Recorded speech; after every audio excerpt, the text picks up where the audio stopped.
आइए शुरू करते हैं पाठ संख्या 2। विषय इकोनॉमिक्स है और पाठ का नाम है अर्थव्यवस्था एवं उसकी केंद्रीय समस्या। अर्थ व्यवस्था एवं उसकी केंद्रीय समस्या।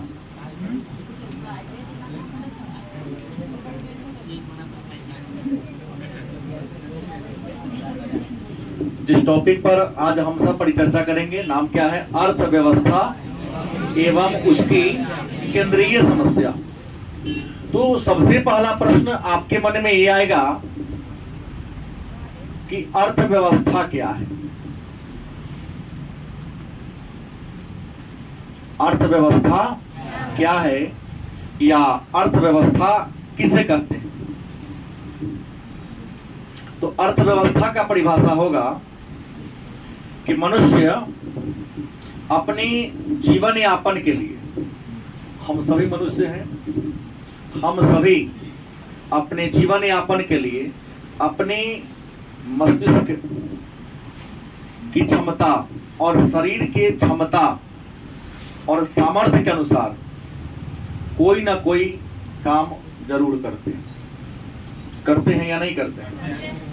उन सभी को सम्मिलित रूप से कहते हैं अर्थव्यवस्था। मतलब अर्थव्यवस्था है क्या? तो अर्थव्यवस्था जीविका अर्जन करने की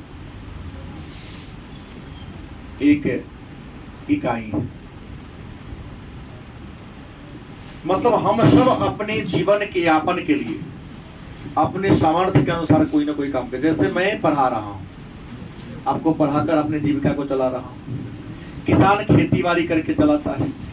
जिसके पास ज्यादा पैसा है अपना स्वयं का स्वरोजगार शुरू करके बिजनेस करके अपना चलाता है। सब ना कोई तो काम करता है जिसमें मस्तिष्क की एबिलिटी है, या तो सरकारी जॉब या प्राइवेट जॉब करके अपने जीवन यापन को कर रहा है। तो उन सभी को सम्मिलित रूप से हम क्या कहते हैं? अर्थव्यवस्था के नाम से। अब है अर्थव्यवस्था के प्रकार की बात करते हैं कि अर्थव्यवस्था के प्रकार कितने हैं। तो अर्थव्यवस्था को दो आधार पर बांटा गया है। अलग बात है, तीन सब जानता है, लेकिन अर्थव्यवस्था को वर्गीकरण कितने आधार पर किया गया है? तो दो आधार पर। एक है क्रियाकलाप के आधार पर, क्रिया, और दूसरा शासन प्रणाली।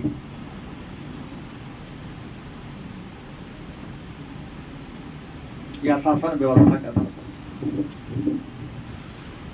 अर्थव्यवस्था को रियल में तीन ही रूप हैं, लेकिन तीनों का वर्गीकरण दो आधार पर करते हैं। क्रियाकलाप माने काम करने के तौर तरीका के आधार पर, और सबको पता है कि काम करने के तौर तरीका के आधार पर अर्थव्यवस्था के इंसान के क्रियाकलाप को तीन भागों में बांटा गया। नहीं, पहला कौन है? प्राथमिक। सेकेंड क्या है? द्वितीयक। उसके बाद क्या है? तो क्रियाकलाप के आधार पर अर्थव्यवस्था के कितने रूप हैं? प्राथमिक कृषि और कृषि से संबंधित क्रियाकलाप को हम नहीं, द्वितीय क्रियाकलाप उद्योग और व्यापार से जुड़ी हुई क्रिया को हम द्वितीय क्रियाकलाप कहते हैं। सभी प्रकार की सेवाएं, चाहे सेवा सरकारी हो या गैर सरकारी हो, उनको हम क्या कहते हैं? तृतीय क्रियाकलाप। हाँ, तृतीय क्रियाकलाप के दो रूप हैं। तृतीय क्रियाकलाप में आता है सेवा। और सेवा कई प्रकार के हैं? एक सरकारी सेवा और दूसरा गैर सरकारी सेवा। अब कहेंगे सरकारी सेवा क्या है? तो सरकारी सेवा उस सेवा को कहते हैं जिसके बदले में आप काम करते हैं, पैसा सरकार देती है, सरकारी सेवा कहना है। जैसे मैं भी शिक्षक और सरकारी विद्यालय में पढ़ाने वाला भी इंसान है, वो शिक्षक है, वो पढ़ाते हैं बच्चों को तो पैसा सरकार देती है। हम आपको पढ़ाते तो आपके पिताजी देते हैं। आपके पिताजी सरकार थोड़ी ना है, प्राइवेट आदमी है। नहीं तो मेरा काम क्या होगा? गैर सरकारी, क्योंकि हमारे काम के बदले में पैसा कोई एक निजी व्यक्ति दे रहा है, कोई जो आपके फादर हो सकते हैं। और जो सर काम करेगा पैसा कौन देगी? तो सेवा के दो वर्ग हैं, सरकारी और काम करे पैसा सरकार दे तो, काम करे पैसा कोई निजी व्यक्ति दे तो गैर सरकारी सेवा कहेंगे। क्रियाकलाप के आधार पर अर्थव्यवस्था के 3 प्रकार हैं। इस बात को आप लोग क्या हो गए? बताओ, चप्पल टूट गया, थोड़ा सा बढ़ जाओ। शासन प्रणाली के आधार पर अर्थव्यवस्था के प्रकार की बात करें तो शासन प्रणाली के आधार पर अर्थव्यवस्था के पुनः 3 प्रकार। एक आता है पूंजीवादी। कौन आता है? पूंजीवादी अर्थव्यवस्था।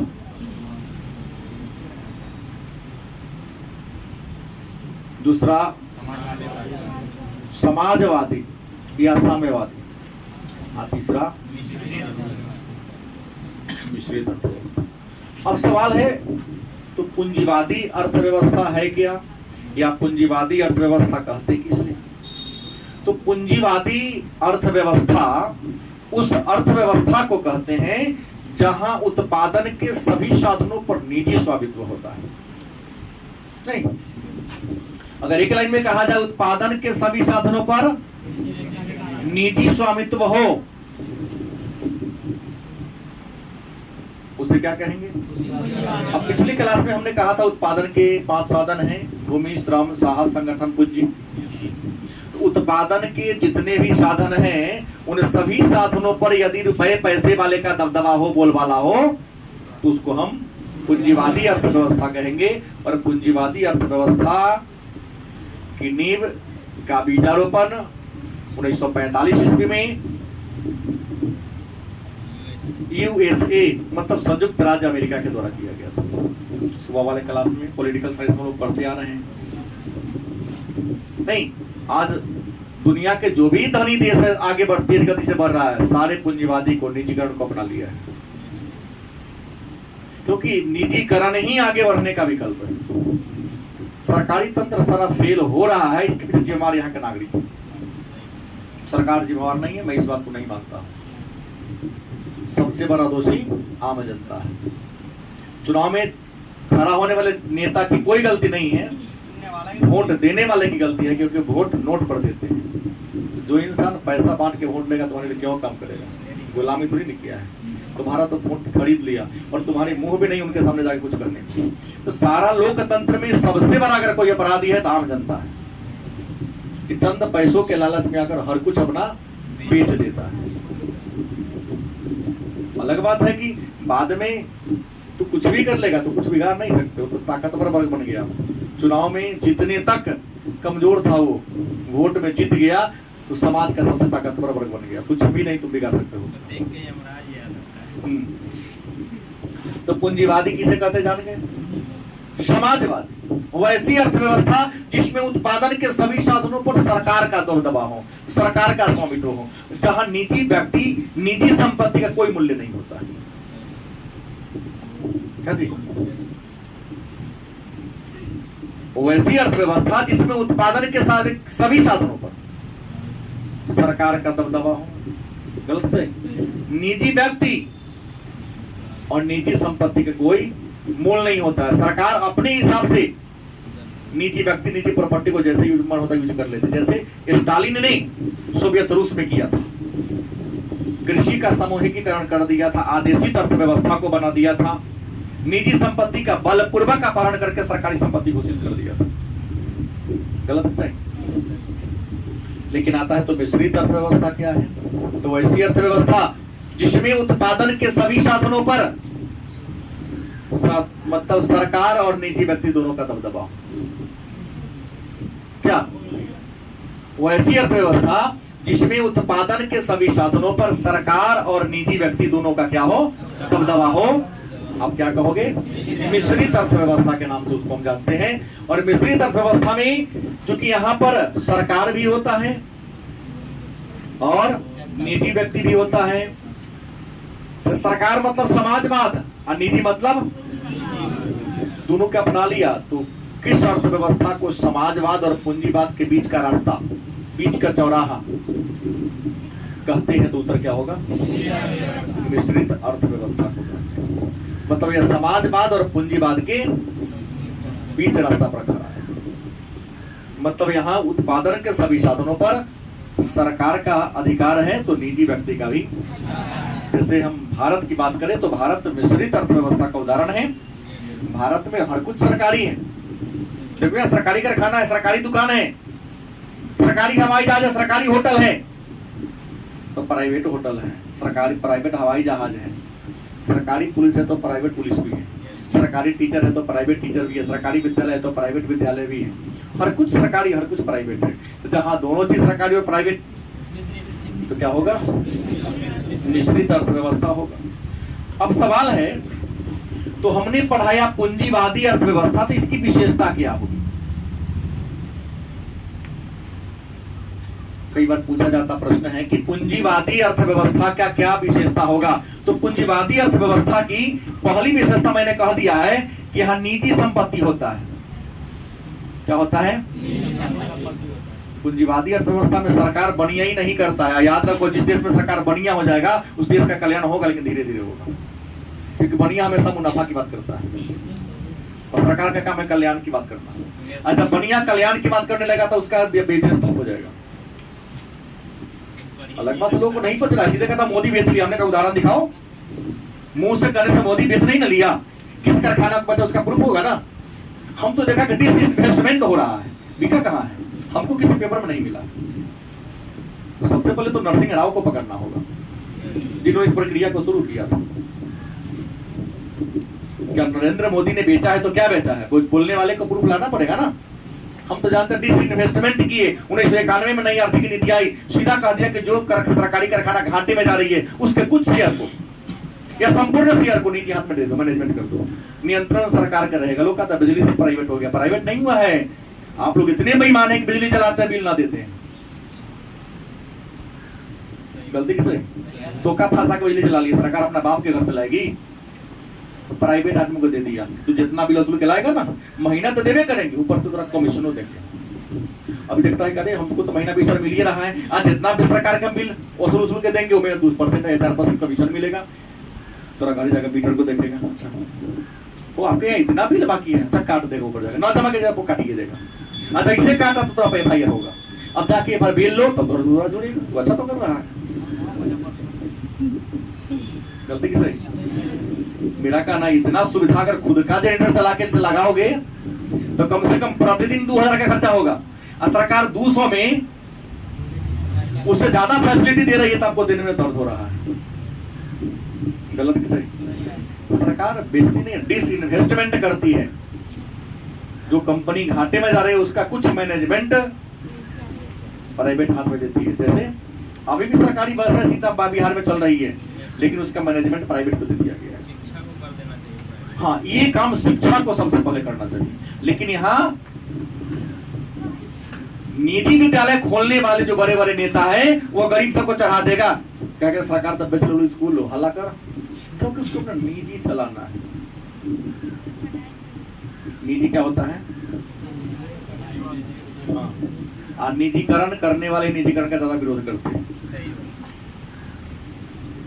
जो निजीकरण का विरोध कर रहा है वही निजीकरण को बढ़ावा दे रहा है। जो निजीकरण को खूब हल्ला कर रहा है ना, जो दहेज प्रथा पर ज्यादा बोलता है, जो शराब के विरुद्ध ज्यादा बोलता है, वही शराब रात को खूब पीता है। निजीकरण का विरोध करने वाले के पास निजी 4 विद्यालय होगा, देख लीजिएगा। ऐसे ऐसे जमींदारी प्रथा के विरुद्ध बोलने वाले को 1000 बीघा जमीन होगा।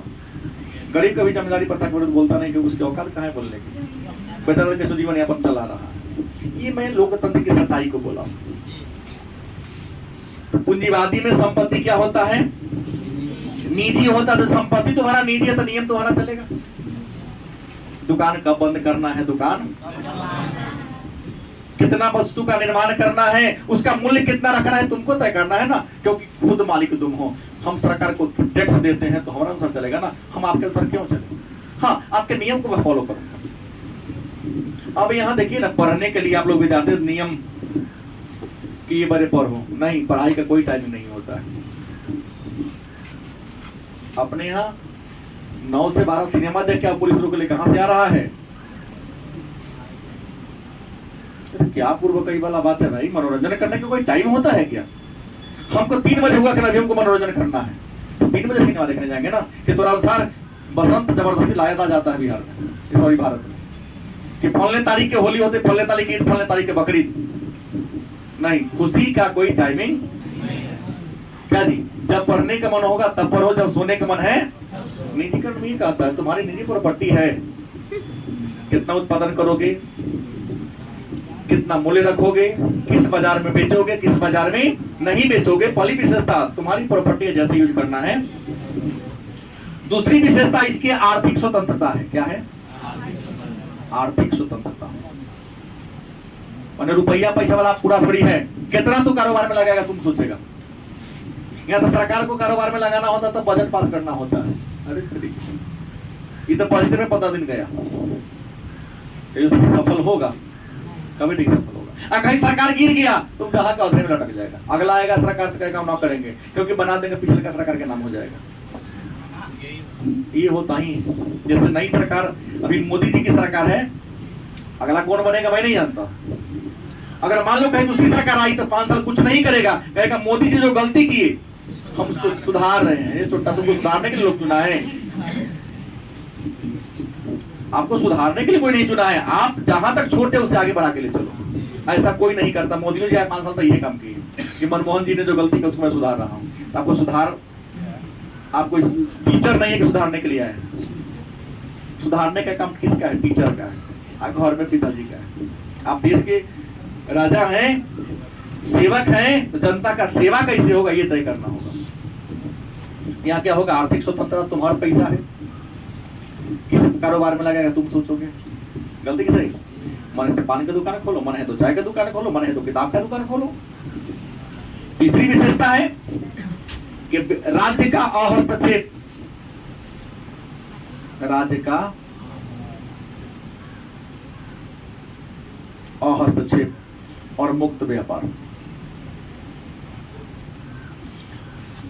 पूंजीवाद में अगर आप बिजनेस करोगे ना तो सरकार किसी प्रकार का हस्तक्षेप नहीं करेगी। भाई तुमको कारोबार करना है, हम क्यों करें? तुम पूंजी कहां से लाओगे तुम सोचो। और अपने यहाँ तो सरकार टांगा ला देती है।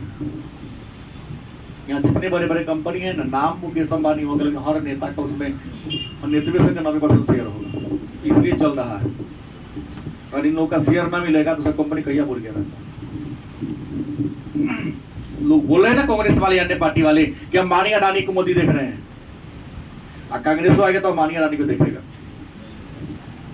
दूसरा के देखने की उनकी भी औकात नहीं है, क्योंकि उनकी कंपनी का रियल में चेयरमैन बना दिएगा उसको, लेकिन कंपनी का 80% शेयर इन्हीं लोगों का होगा, सब पार्टी के बड़का बड़का नेता का होगा। ये तो चुनाव में इतना खर्च कहां से उड़ाएंगे? कमाता को ये खर्च वही करता है। ये सब इकोनॉमिक अंदर से पढ़ोगे ना, political science BA 3rd part में जाओगे तो विभागे इस को पढ़ना है, वहां पता चलेगा। इसलिए पढ़ा लिखा लोग राजनीति नहीं करता है। क्लास में 3rd डिवीजन आने वाला जो हदी पिटाई खाता है वही नेता बनता है। 1st डिवीजन जो होता है बेटी इंजीनियर, डॉक्टर, इंजीनियर बन जाता है। राकेश को तो गारंटी नेता बनकर करेगा, इसलिए बेसी ना पड़ता है। तो 3rd डिवीजन जब शासन को चलाएगा, 3rd डिवीजन शासन चलाएगा ना, वो अगला मुखिया वही बनेगा। और खुश हो गया, सिंघारा खिलाएगा तुमको। व्यापार मुक्त होता है। व्यापार क्या होता है? व्यापार पर कोई रुकावट नहीं है, आयात निर्यात की कोई सीमा नहीं है, आपको तय करना है। इसके बाद यहाँ प्रतियोगिता ज्यादा होता है। क्या होता है? जाकर देखे ना, सितारे पास को 7 को मॉल खुला है, वो कहेगा 2000 पर 300 का कूपन फ्री, तो दूसरा मॉल वाला का 2000 पर 500 का कूपन फ्री। हमारे कोचिंग लाइन में प्रतियोगिता का बाजार है। नहीं, एक कहा कि 7 दिन का डेमो क्लास थे, कहा 15 दिन का डेमो क्लास, एक मई का लिखता 30 दिन प्रकार फ्री में देके। एक पिछला हमारे को कृष्णा मैथमेटिक्स वाले थे जिसने कहा कि पूरा 1 साल फ्री पढ़ाएंगे आपको, नाम लेके बोला हूँ, सुनेगा ताकि मिलेगा हमसे, उसका रखा हूँ रिकॉर्डिंग। कितना जमींदार है मुझे पता नहीं, पर कोचिंग में डूब गया यहाँ से, मेरे सामने ही था कुछ नहीं। 1 साल फ्री पढ़ो, एक पूरी 11 फ्री। तो बच्चा पूछता है ना, तो फ्री पढ़ा रहे तुम्हारी क्वालिटी नहीं है। सर्फ एक्सेल का दाम अगर 150 रुपए किलो है, हिपोलिन का या व्हील का 50 रुपए किलो है, तो कहा 100 रुपया डिफरेंस ले रहा, उसमें क्वालिटी तो होगी। गलती की सही। एक और उदाहरण दे रहा हूँ, एक मैट्रिक कोचिंग वाला प्रचार कर रहा था 499 में 1 साल, जो थी मैट्रिक वाले के हम 7000 लेंगे। यहाँ सीट फुल हो जाता है, पहला ही वहाँ 499 वाला हॉले करते रह जाता है। सब जानता है कि क्वालिटी अगर हमें तब इसी लेंगे। तो फ्री में पढ़ा रहा है तो हमें कुछ क्वालिटी ना हो। गलत की सही। यहाँ क्या होता है, प्रतियोगिता ज्यादा होता है, हर क्षेत्र में प्रतियोगिता है, लेकिन प्रतियोगिता के बाजार में भी जो ग्राहक होते चुन लेते हैं कि मेरे लायक कौन है, कौन काबिल होगा, उसी के पास जाता है। तो ये निजीकरण की क्या है, सॉरी पूंजीवादी अर्थव्यवस्था की क्या है, फीचर है, विशेषता है। और कहेंगे समाजवादी की विशेषता क्या होगी, तो समाजवादी की जो पहली विशेषता होगी, इसका होगा सरकारी स्वामित्व। परिभाषा का ही बात बोलता हूं, माने उत्पादन के सभी साधनों पर किसका दबदबा होता है, सभी साधनों पर समाज का, सरकार का अधिकार होता है।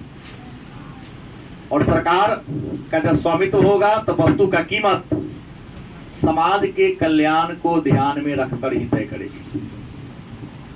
गलत की सही। जैसे किसान भारत में गरीब हैं, अभी डीजल 95 रुपए लीटर, शायद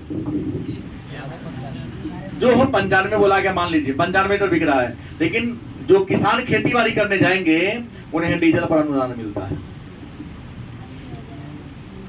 60% या 40% जो भी हो अनुदान मिलता है। आप जाइए डीजल लीजिए, रसीद लीजिए और अपने जमीन के रसीद के साथ ब्लॉक पर जाकर जमा कर दीजिए, हम इतना का डीजल खरीदे हैं। नियम है 1 एकड़ पर शायद 2000 रुपया, 1 बीघा जमीन है तो तुमको, सही बोला हूं ना, 2000 रुपया डीजल अनुदान के रूप में मिलेगा। यूरिया की इंडिया में कमी है, भारत सरकार यूरिया आयात करती है। यूरिया का विश्व में सबसे बड़ा उत्पादक चिली है, दक्षिण अफ्रीका महादेश का एक देश है चिली, नाम भी चिल्ली है, मरचाई के लेकर लंबा भी चिल्ली है, मरचाई की तरह लंबा वो देश है पूरे दक्षिण अमेरिका महादेश में, पश्चिम साइड से पूरा लंबे लंबा। तो प्रश्न है, यूरिया देखो ऐसे 200 या 250 में मिलता है, ब्लैक में जाओ खरीदो, ओपन मार्केट में 500 में मिलेगा। सरकार व्यवस्था कर दिया कि आधार कार्ड लेके जाओ, उठा लगा के आओ, 1 बोरा तुमको मिलेगा। जय गो आधार कार्ड, जय गो बोरा। हाँ, क्यों नहीं मिलेगा, नहीं मिलता है क्या है? बाद में नहीं मिलता है। अब कहावत है कि भोज के मेरे कुम्हारा रोपेगा तो सब्जी थोड़ी ना बनेगा, तो पत्ते से आगे निकलेगा ना। अब किसान यहाँ क्या करता है, कहते हैं अकाल पड़ गया, अरे अभी जाओ ना पूरा गोदाम भरा हुआ है, बुला रहे हो, ले जाओ ले जाओ, तो नहीं, अब धान रोप देगा, जब पटाने का समय होगा खाद को तब जाकर लाइन में लगे। तो कहां से मिला, पहले स्टॉक कर दो, तुमको जरूरत है तो ब्लैक से कर दो, तो सरकार का विरोध करोगे। अभी एकदम फ्री है, कोई दिक्कत नहीं, जिसको जितना बोरा माने जाके ले स्टॉक कर दो। 286 जो भी दाम हो, मुझे नहीं पता है, जो प्राइवेट टीचर हूं मैं, खेत में कोई करता हूं। तो निजी क्या होता है, स्वामित्व होता है। आर्थिक स्वतंत्रता की अनुपस्थिति, आर्थिक स्वतंत्रता की अनुपस्थिति।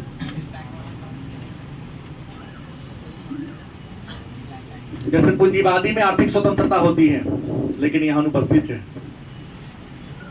कितना का कारोबार करेंगे सरकार तय करेगी। जैसे लॉकडाउन का था, नोटबंदी के समय आया था, अब 2000 का नोट आपके पास है, तो एक दिन में आप 20,000 भजा सकते हैं। बहुत बढ़िया व्यवस्था है। हम तो कहे कि दिन में 5,000 भजाने की व्यवस्था करना चाहिए, कि ब्लैकर वाले को पता चलता। हम लोग तो क्या पढ़ लिख लिया है ना, तो इस बार भी नेता सब लोग को दौड़ा देता रोड पर कि नरेंद्र मोदी खराब है। मैंने बहुत बढ़िया काम किया। हम तो कहते 500 वाला के सरबत कर दो, केवल 100-200 का रखे, क्योंकि जितना नोट छोटा होगा महंगाई कम होगी और ब्लैक करने वाले को दिक्कत होगा, उसको बड़का बड़का घर बनाना पड़ेगा रखने के लिए। गरीब के पास रहता कहाँ है जी? रहता है? नहीं रहता है। फिर भी गरीब कहता है नोटबंदी का विरोध कर देता है। तो ये मूर्खता की पहचान है, दिमाग वाले की पहचान। क्योंकि ये लोग मूर्खता इसलिए कि पैसा वाले लोग, मेरे पास भी कोचिंग में कई यहाँ के बिजनेसमैन आए थे कि सर आपके पास तो बहुत लड़का, वहाँ लिखा तो है सब, इसको लड़का दीजिए ना 400 करोड़ रुपए के भजवाने के लिए, हम ये काम ना करेंगे। गेट को रिटाव सेटिंग कर लूँ, लेकिन रूम में बच्चे होगे तो भगा दूंगा। पैसे तो बांट दो गरीब में, नाम लेगा जिंदगी भर नहीं। वही पे कुछ लड़का देखे घटना शुरू हो गया कल से, कुछ का तो सर कल 1400 कमाए हम, फलाना आदमी को हम 2 बार लाइन में लगे भजा दिए, तुम कितना रुपया दे दिए। अपन पैसा भजाने कोई नहीं जाता है, अमीर के लिए काम करता है सब। तो जिसके लिए काम करे वही ना अमीर होगा, तो गरीब रहेगा जीवन में। नहीं भजता रोड पर फेंक देता, उठा के ले आता, घर पर रख लेता, बाद में टुकड़ा खाता भजाता। तो यहाँ आर्थिक स्वतंत्रता की क्या होती है? अनुपस्थिति। और एक कीमत षड्यंत्र की गौण भूमिका होती है। कीमत की भूमिका क्या होती है? कीमत कितना तय होगा सरकार तय करेगी, गलत सही। क्योंकि यहाँ देखना है कि लोगों का इकोनॉमी कैसी है। हम दाम ज्यादा रख देंगे, लोग खरीदने वाला नहीं, तभी गए भी न करेगा। तो लोगों के इनकम को देखकर समाजवादी व्यवस्था में वस्तु का कीमत तय किया जाए, सरकार तय करती है। देख लेगा कि हम आम जनता को वेतन कम देते हैं तो कीमतों कम तय करेगा ना, ज्यादा करेगा तो लोग खरीदेगा नहीं। अलग खरीदेगा नहीं तो वस्तु का स्टॉक क्या हो जाएगा? ज्यादा होगा। और वस्तु का स्टॉक ज्यादा होगा या तो रिजेक्ट होगा, न तो वस्तु का दाम क्या हो जाएगा? ऑलरेडी घटेगा, गिरेगा। और यहाँ पर प्रतियोगिता का अभाव होता है। प्रतियोगिता का क्या होता है भाई? सब काम तो सरकारें करते, तो प्रतियोगिता कौन है? नहीं, अरे पटीदारी के 2 भाई रहेगा तब ना होगा, जो अकेले भाई में है।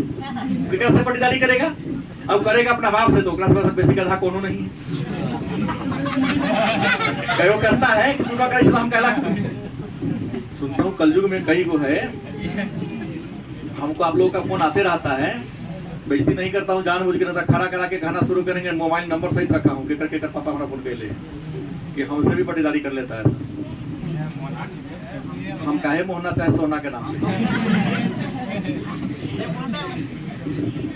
सही नहीं बोला?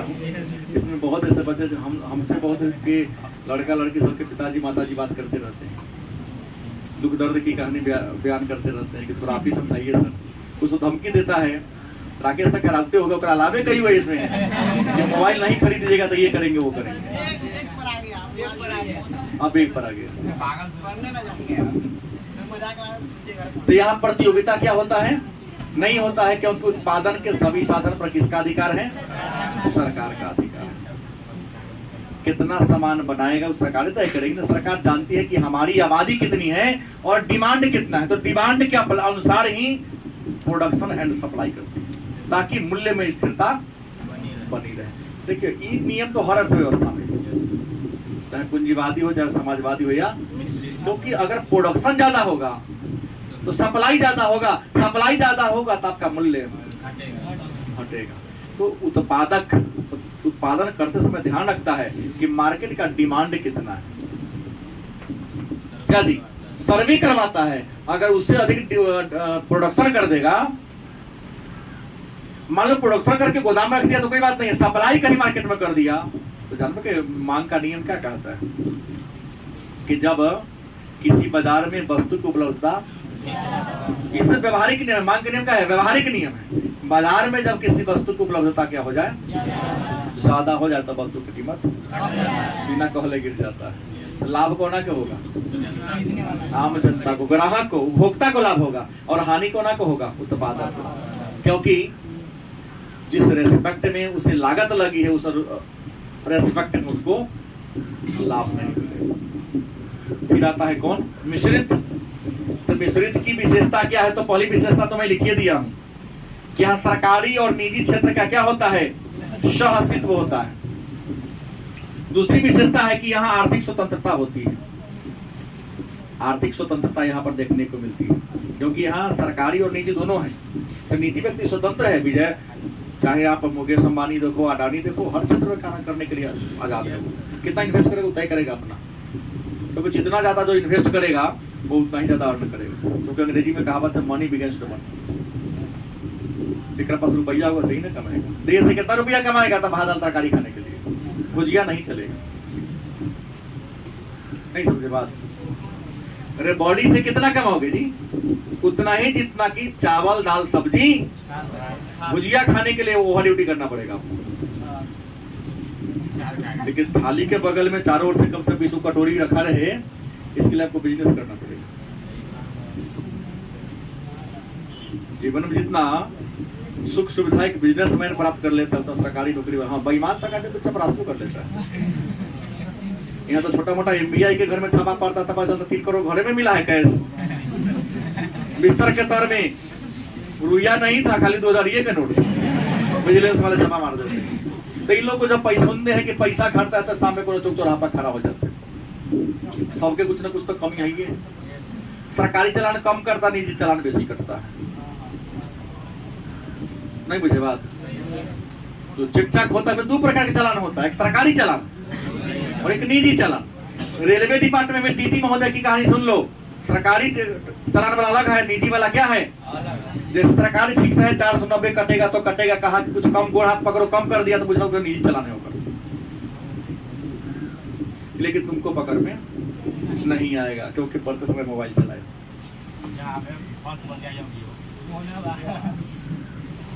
आर्थिक स्वतंत्रता होती है यहाँ पर भी। एक और होता है विशेषता, कीमत प्रणाली होता है। क्या होता है? अब कहेंगे कीमत प्रणाली का मतलब क्या होता है? कीमत प्रणाली का मतलब होता है कि यहाँ लाभ के उद्देश्य से वस्तु की कीमत को तय किया जाता है। और लाभ के उद्देश्य से वस्तु का कीमत कितना तय होगा? तो जितना वस्तु को बनाने में खर्चा हुआ है उतना कीमत जरूर रखेगा, उससे कम रखेगा तो क्या होगा? उसको हानि होगी। ये रहा अर्थव्यवस्था और अर्थव्यवस्था के प्रकार। एक टॉपिक और इसमें पढ़ा जा सकता है, आर्थिक समस्या क्या है। पाठ 2 ही है।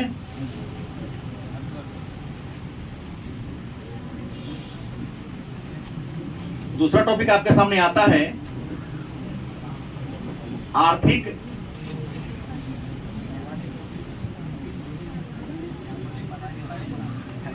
समस्या क्या है। ये आर्थिक समस्या कहते किसे? तो कल हमने कहा था रॉबिन्स के परिभाषा को, रॉबिन्स महोदय ने क्या कहा, इकोनॉमिक्स क्या है, अर्थशास्त्र क्या है। तो उन्होंने कहा था कि अर्थशास्त्र चयन का तर्कशास्त्र है।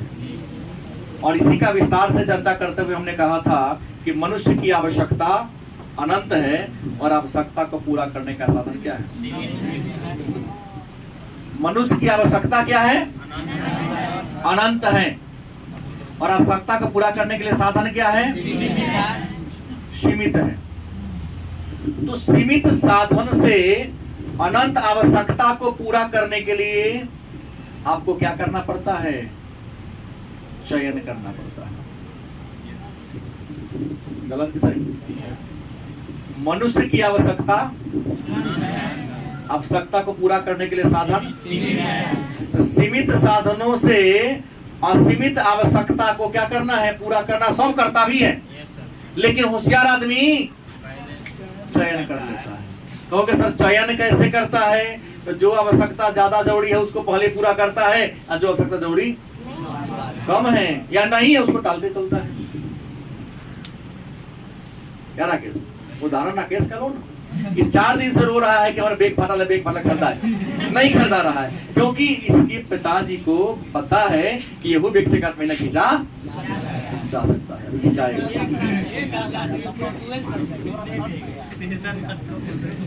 खिंचा जाएगा, वो बैग से खिंचा जाएगा। मोबाइल में उसको इजी नहीं है, इसे पता है कौन से हॉट से जोड़ के काम चला ले, चल रहा है काम चलने।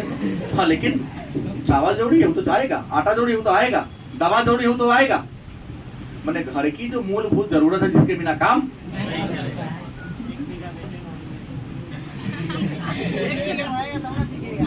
एक बीघा रहेगा तब ना दिखेगा। बात ही है आर्थिक समस्या या क्लियर हो गया। चयन की समस्या है, चुनाव की समस्या है। तो प्रश्न करोगे सर आर्थिक समस्या चयन की समस्या काहे है? इस पाठ से हमेशा 5 नंबर का प्रश्न आता ही। आर्थिक समस्या, चयन की समस्या क्यों है?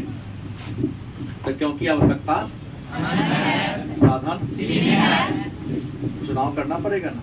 इकोनॉमिक्स पढ़ रहे हो, जीवन में इकोनॉमिक्स पढ़ने वाला कभी गरीब नहीं होता और उसके जीवन में कभी तंगी नहीं आती है, क्योंकि उसने अगर ईमानदारी, अब गैस लेके पढ़ा होगा बातें छोड़ दो।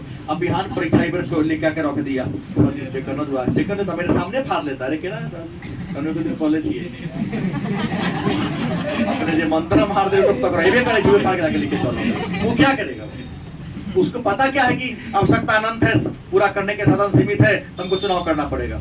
तो ठिकानी जाएगा, कुछ बेसी खरीद लाए, कोनो के सब पैसे नहीं है, कहीं नून भात खाएगा तो कहियो भात दाल खाएगा तो कहियो कुछ ऐसा ही खाएगा। अब मिला के चलेगा, होशियार से पढ़ा लिखा रहेगा तब ना पता चलेगा कि सब्जी बनाने चलते तो वहाँ तेल भी लगता है, मसाला भी लगता है, नमक मसाला भी लगता है, गरम मसाला भी लगता है।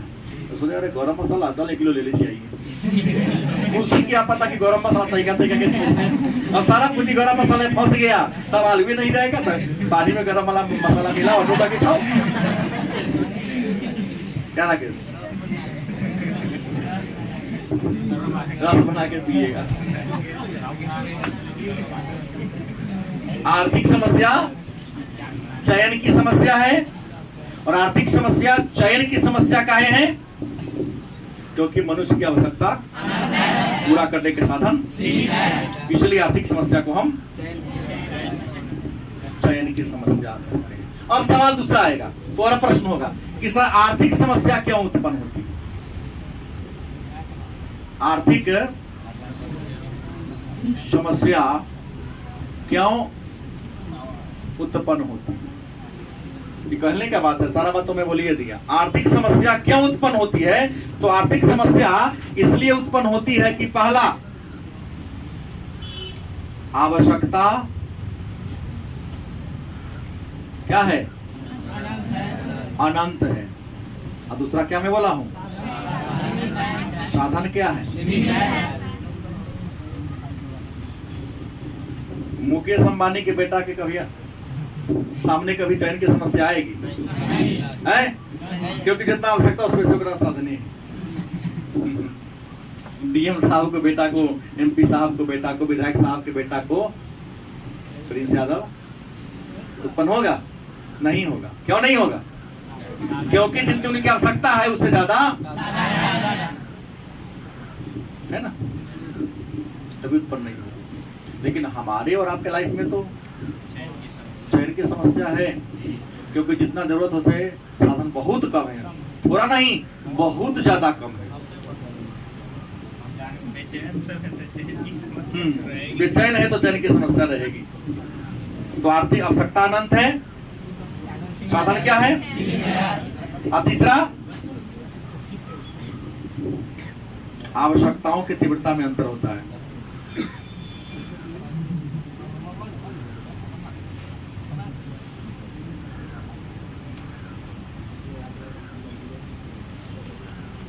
आवश्यकताओं की तीव्रता में क्या होता है? अब कहेंगे सर आवश्यकता की तीव्रता में अंतर का मतलब क्या होता है? तो आवश्यकता की तीव्रता में अंतर का मतलब ये हो गया कि कुछ आवश्यकता बहुत ज्यादा तीव्र होता है और कुछ आवश्यकता कुछ खास तीव्र नहीं। जैसे हमने कहा ना, कुछ बच्चे फोन अपने पिताजी को फोन के लिए प्रेशर डालते हैं। हमसे कहा कि सर आप कहिएगा तो खरीद देंगे, हम कहे कि कोई जरूरत हमें में कह देता, क्योंकि बच्चा डेली पढ़ने आएगा तो उसको मोबाइल की क्या जरूरत है? जो छोड़ता है वो ना कहेगा व्हाट्सएप पर भेज दीजिए सर जी, पर उससे पूछे ना सेंड करता का है ना, तो हमारे साथ आप करे हैं, मेरे साथ बात कराएगा उसको तो ना करेगा ना, सर जी से ना बतिया भाई, क्योंकि बतियाने में लाज लगे। क्लास में हाथ उखाई थे तो दे तू खाई थे, मन न दिखे के वो तो डिमांड करवे करेगा। हम सीधा कह देते नहीं, कोई जरूरत नहीं है। ऑफलाइन पढ़ने वाले के लिए मोबाइल की कोई जरूरत नहीं।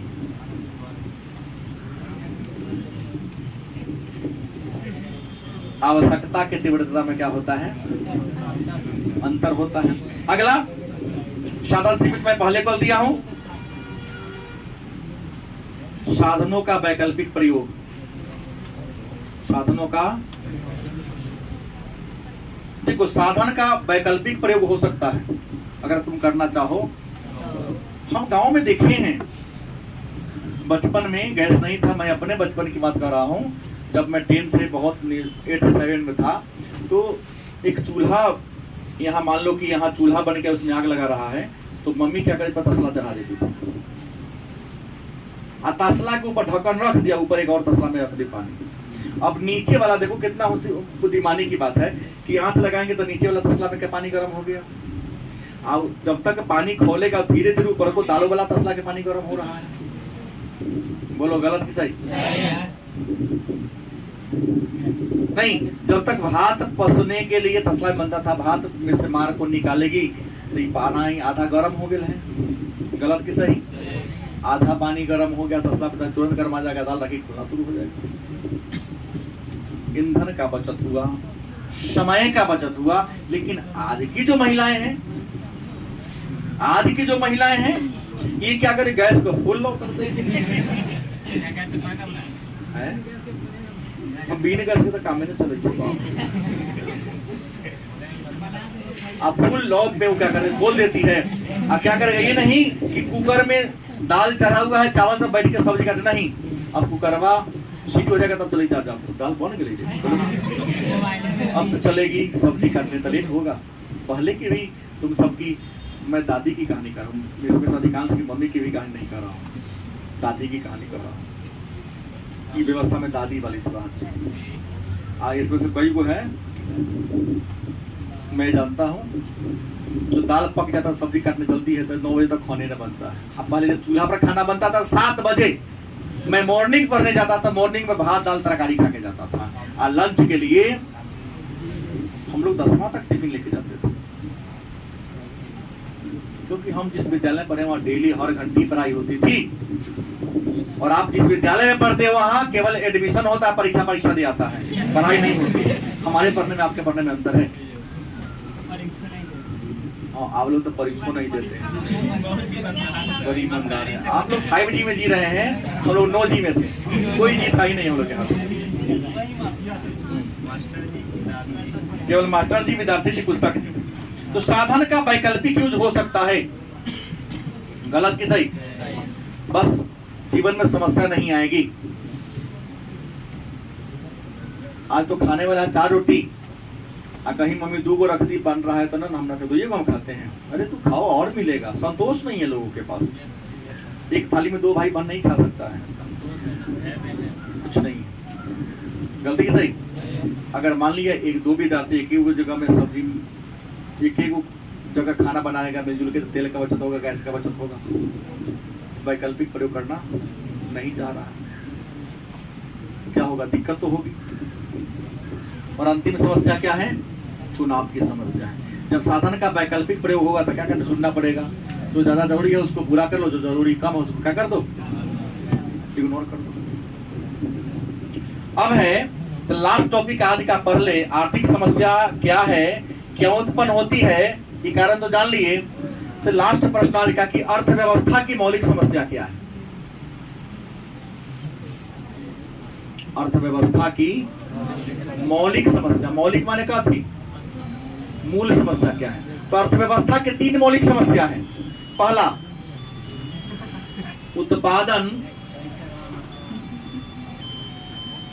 क्या किया जाए। दूसरी समस्या है उत्पादन कैसे किया जाए। तीसरा, उत्पादन किसके लिए। 2 नंबरी प्रश्न है, कई बार पूछा जा गया है कि अर्थव्यवस्था की मूल समस्या क्या है। तो अर्थव्यवस्था की मूल समस्या 3 गो है, चाहे अर्थव्यवस्था पूंजीवादी हो, समाजवादी हो, 3 गो समस्या। पहली, उत्पादन क्या किया जाए। उत्पादन सामान्य कारण होगा, फिर कल बताएंगे सामान कई प्रकार का होता है। सो उत्पादन कैसे किया जाए, मशीन से करवाया जाए कि हाथ से करेगा तो सबको रोजगार मिलेगा। लेकिन उत्पादन करने में देर होगा, साधन महंगा होगा, सामान महंगा होगा। लेकिन मशीन से करोगे तो बेरोजगारी बढ़ेगी। उत्पादन जो होगा, सामान तो सस्ता बनेगा, ज्यादा बनेगा, समय कम लगेगा। एक समस्या ये भी ना है, उत्पादन कैसे किया जाए, किसके लिए किया जाए। अमीर आदमी के लिए कि गरीब आदमी के लिए। अमीर के लिए करेगा तो क्वालिटी टाइट देना होगा तो महंगा देगा वो, लेकिन उसको गरीब आदमी यूज, भाई सर्फ एक्सल है और महंगा सर्फ है तो गरीब यूज, अमीर लोग यूज कर ले रहा है। नहीं, हेल्थ कार्ड है तो अमीर लोग यूज कर रहा है, लेकिन शरीर के लिए धारा चाहिए ना गरीब के लिए, जो 100 रुपये किलो मिल रहा है, लोकल ब्रांड का भी चल रहा है। तो ये सब सरकार सोच कर काम करती है। तो यहाँ से अर्थव्यवस्था की मौलिक समस्या से चर्चा हम लोग कल की क्लास में